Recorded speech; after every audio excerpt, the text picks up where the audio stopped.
Hey, what's up guys? Welcome back for another video review into Huck's World, bringing you the news that matters. And today, yes, this news, it matters. All right, you all, we got some more Samsung news to talk about, and this one is going to be about the Galaxy Watch 2.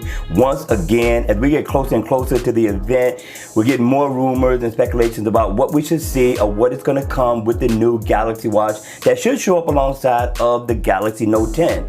Now, one rumor is speculating that we should get 3 versions of this smartwatch, which should be a Bluetooth version, a LTE version, and also a 5G version. Now, I don't think the 5G version is going to show up. It's too early for that on the smartwatch thus far, especially when 5G is really being introduced to the world right now. So I think that's something that's going to happen in 2020. Other rumors and specs are speculating that we should get a fingerprint scanner on this, something that's going to keep our information safe so as far as Samsung Pay is concerned. But I'm hoping for a camera that allows us to be able to video chat if we're going to be getting 5G, which would allow us to stream. Now, they're talking about the new name, at least the code name for the Galaxy Watch 2, which is being called Renaissance. Now, Renaissance means a rebirth or a revival, so maybe we'll see a big change in the design of this smartwatch. Now, we already got rumors and speculations talking about that they're going to get rid of the mechanical rotating bezel and that we should be able to touch the bezel, maybe to get around to the different applications or different functions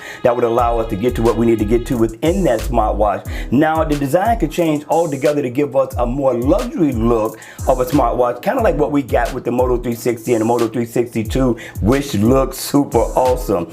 Now, what I think is missing with the Galaxy Watch that we have right now and what's coming up is the Google Assistant. That's one main thing that I think should show up. Now, do they need to partner up with Google in order for this to happen? I am not sure. I still think that we should be able to get a third-party application within the Gear Manager store that will allow us an opportunity to choose between Bixby or the Google Assistant. Now, there's still rumors out there talking about a partnership between Samsung and Google and Samsung ditching Tizen. I don't think Samsung would ever ditch Tizen. There's really nothing wrong with it. Yes, we have a problem with the software update that Samsung needs to get on top of right away, because this could hurt their sales on the next Galaxy Watch that is coming up.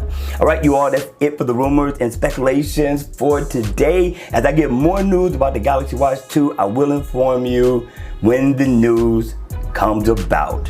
All right, you all, I hope you enjoyed the video, and if you did, please make sure you hit the like button on the way out. And if you want to see more videos like this, then by all means, make sure you subscribe to the channel. And I'll see you all again at the next video.